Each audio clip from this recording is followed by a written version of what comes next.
본문을 보시면 이제 값비싼 옥합을 깨뜨려 예수님의 머리에 향유를 부은 한 여자가 나옵니다. 옥합, 이 값어치가 얼마나 되었을까요? 5절, 본문 5절에 보면 300데나리온 이상 이렇게 나와 있는데요.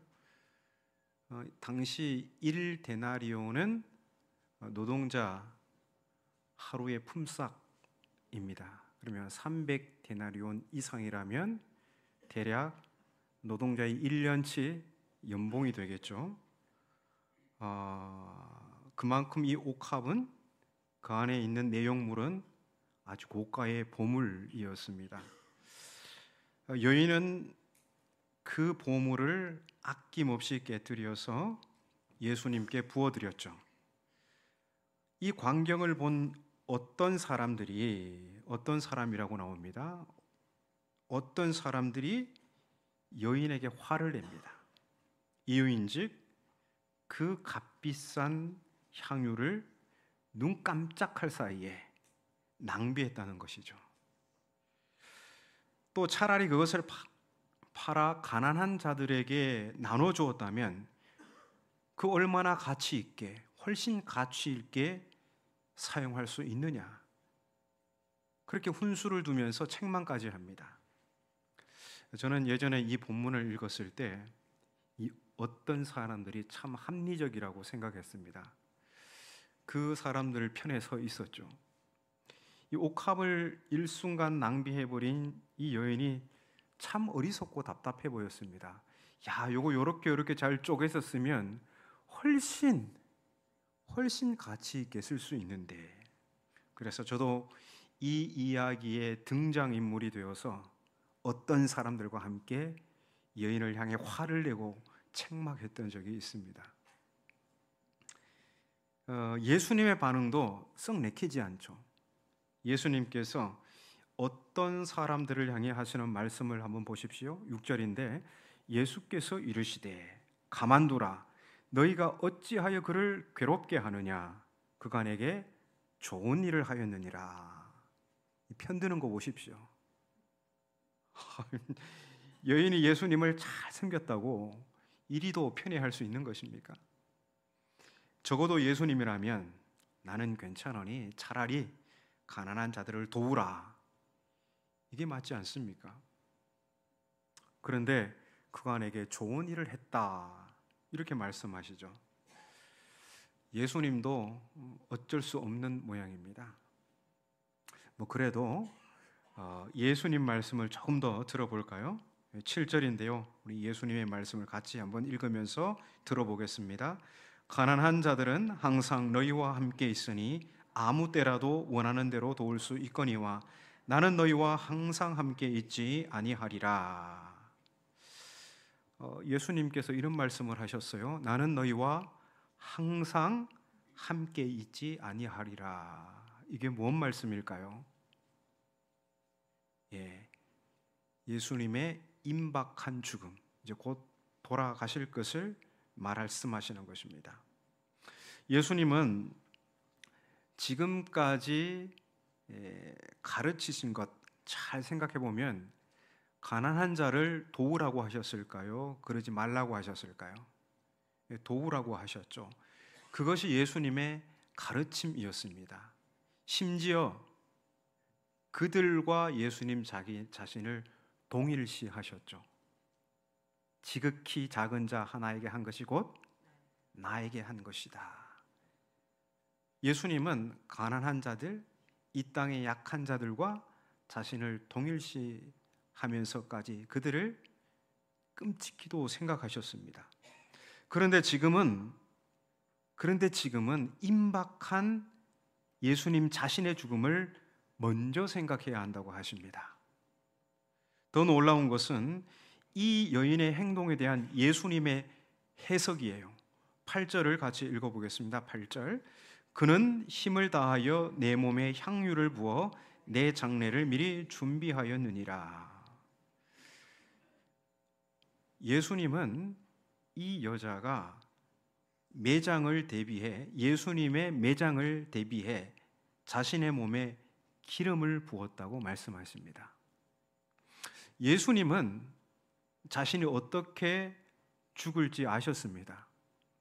예수님은 돌아가신 후 시신의 향유를 바를, 기름을 바를 여유도 없이 매장될 것입니다.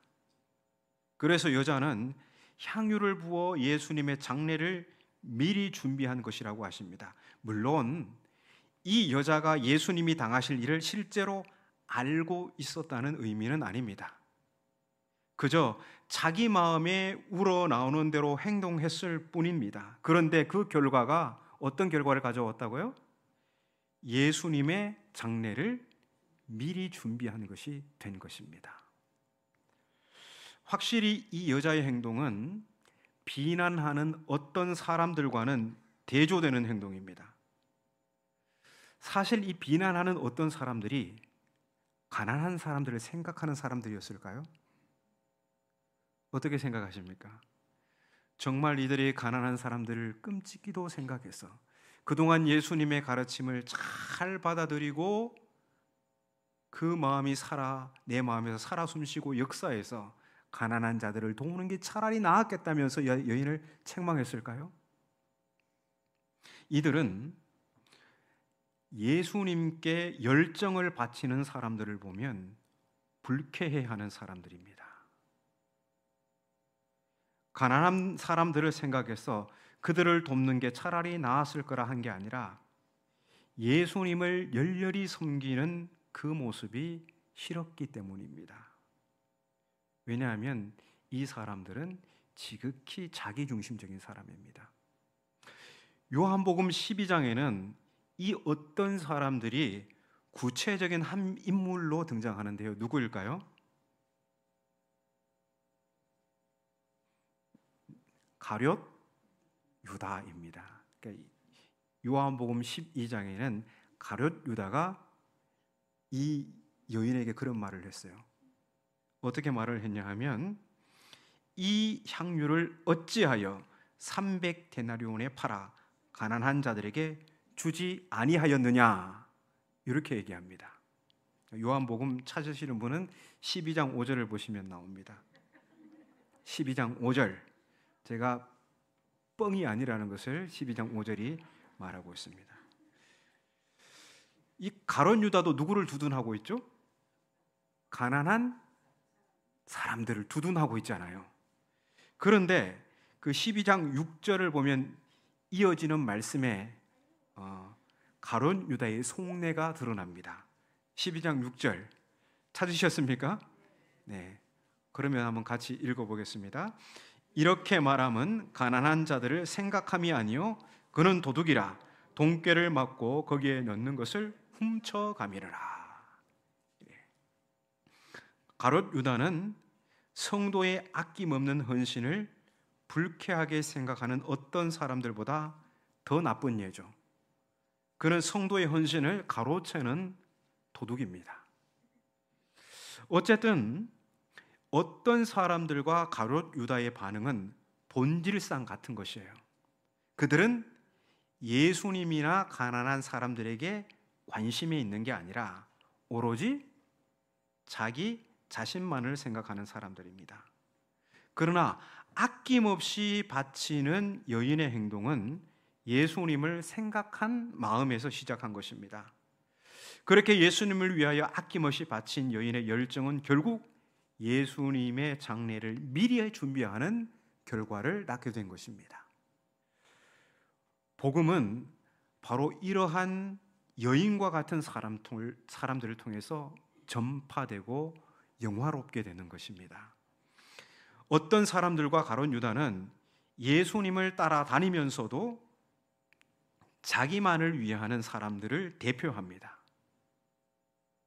실제로 예수님의 제자들이 그랬잖아요. 예수님을 따라다니면서도 그들의 마음은 늘 어디에 있었습니까?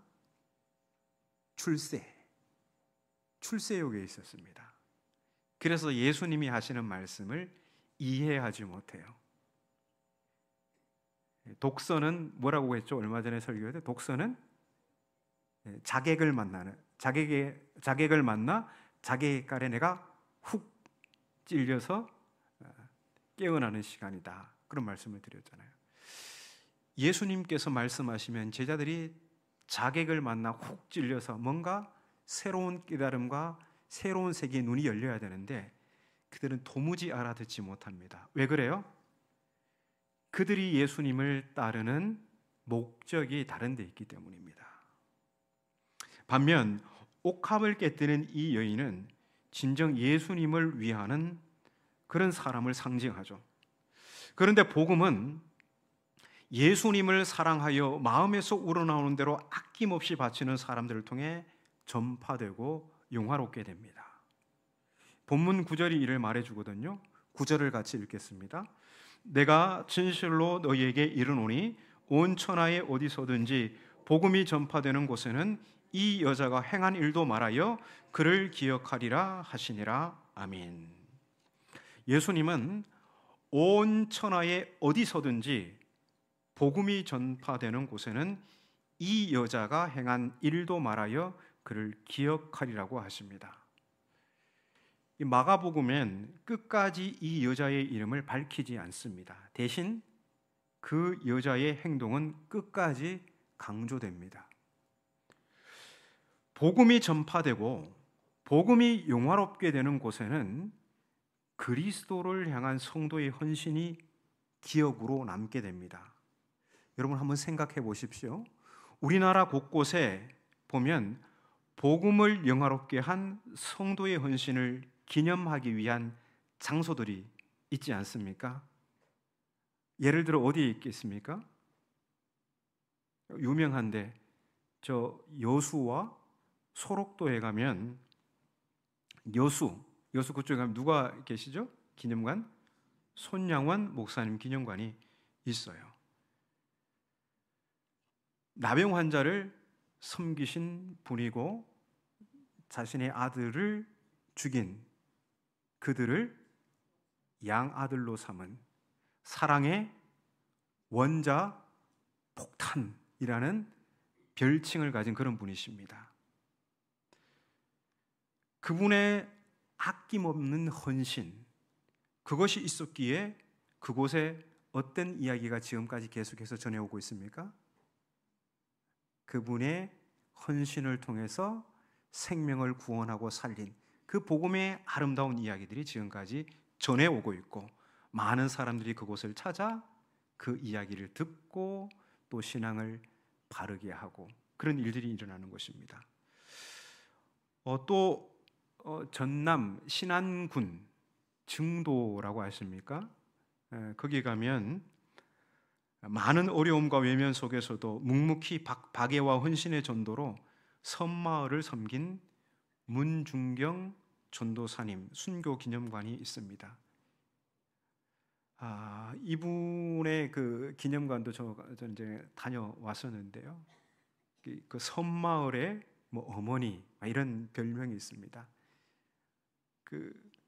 제가 정확히 기억은 나진 않지만 그 전도 섬마을 사람들을 섬기기 위해서 돌아다니다가 떨어진 신발이 다 헤어진 신발이 무수히 많다고 이제 그렇게 들었거든요. 그만큼 복음을 위해 아낌없이 헌신한 분이거든요. 이처럼 복음의 열매와 아름다운 이야기에 있는 곳에는 반드시 옥합을 깨뜨린 성도의 아낌없는 헌신의 이야기가 있습니다. 여기에 계신 우리 한 사람 한 사람은 모두 값비싼 향유가 가득 담긴 옥합이라 할 수 있습니다. 그런 것 같습니까? 한번 좌우를 한번 돌아보십시오. 그런 것 같으면 당신은 값비싼 향유가 가득 담긴 옥합입니다. 이렇게 한번 건네주십시오.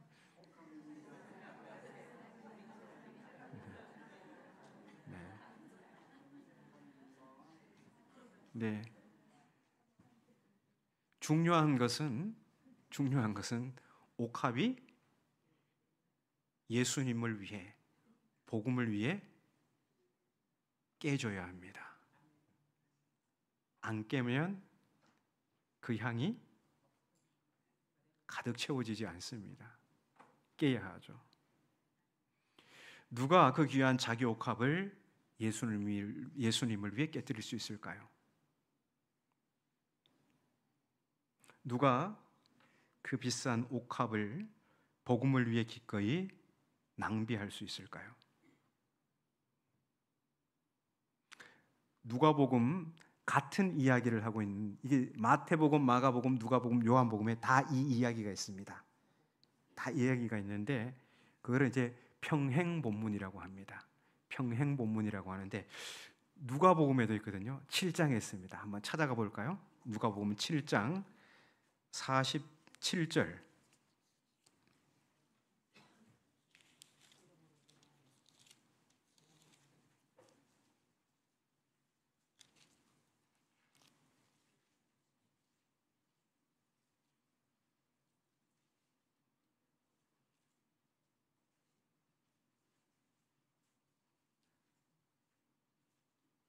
누가복음 7장 47절입니다. 7장 47절입니다. 같이 읽어볼까요? 이러므로 내가 내게 말하노니 그의 많은 죄가 사하여졌도다. 이는 그의 사랑함이 많음이라. 사함을 받은 일이 적은 자는 적게 사랑하느니라. 아멘. 누가 예수님을 위해 자기 옥합을 깨뜨리고 복음을 위해 자기 옥합을, 자기 향유를 낭비할 수 있을까요? 이 47절 말씀해 보니까 뭐라 그래요? 그가 뭐가 많다고 합니까? 사랑함이, 그의 사랑함이 많음이라. 그러면서 예수님께서 뭐라고 말씀하십니까? 사함을 받은 일이 적은 자는 적게 사랑하느니라. 말하자면 내가 죄인 중에 괴수라고 생각하는 사람은 예수님을 더 사랑하고, 내가 내 힘으로 여기까지 왔다고 생각하는 사람은 예수님을 덜 사랑한다는 겁니다. 이 바울 보십시오. 바울은 부활하신 예수님을 만난 후에 일평생 한 걸음 한 길을 걷습니다. 왜요? 그는 자기를 어떻게 고백합니까? 디모데전서 1장에 보면 자기는 비방자요, 박해자요, 폭행자라고 하면서 자신은 죄인 중에 괴수라고 합니다. 그만큼 크게 용서를 받았고 크게 사랑받았다고 하는 것이죠. 그러면 예수님을 향한 사랑의 크기도 어떨까요? 크다는 것입니다. 많다는 것이죠.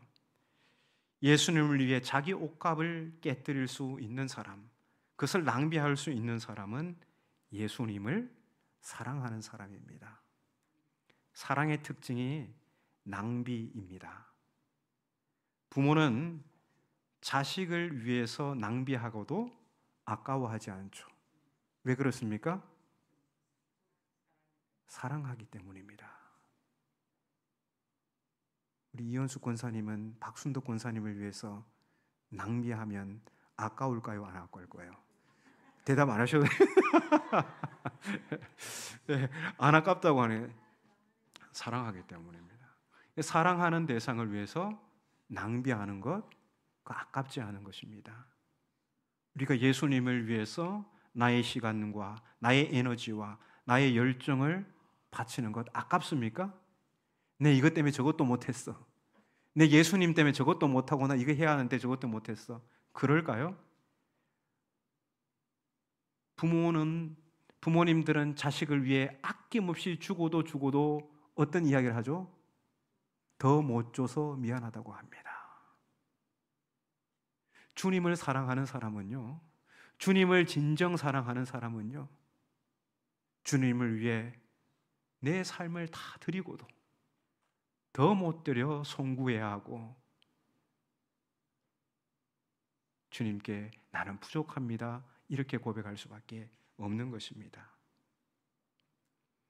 하나님은 우리를 사랑하셔서 당신의 독생자를 낭비하셨습니다. 값비싼 옥합을 깨뜨려 이 땅에 부어주신 향유가 바로 독생자 예수 그리스도이십니다. 예수 그리스도를 낭비하셔서 우리를 살리신 것입니다. 이 사실을 아는 사람이 예수님을 사랑하고 하나님을 사랑합니다. 그래서 예수님을 위해 나의 옥합을 깨뜨릴 수 있는 것입니다. 내 사랑하는 예수님을 위해, 복음을 위해 가장 귀한 것을 기꺼이 낭비할 수 있는 것입니다. 우리 함양교회는 이 오늘 본문에 나오는 한 여자를 닮은 분들이 참 많습니다. 그렇지 않습니까? 동의 안 하십니까? 왜 누가 또 오릅니까? 그러지 마시고, 네. 이 여자를 닮은 분들이 많죠. 자기의 귀한 것을 깨트려 남을 유익하게 하고 복음을 영화롭게 하는 그런 분들이 많습니다. 예수님을 사랑하는 분들이 많다는 것이죠.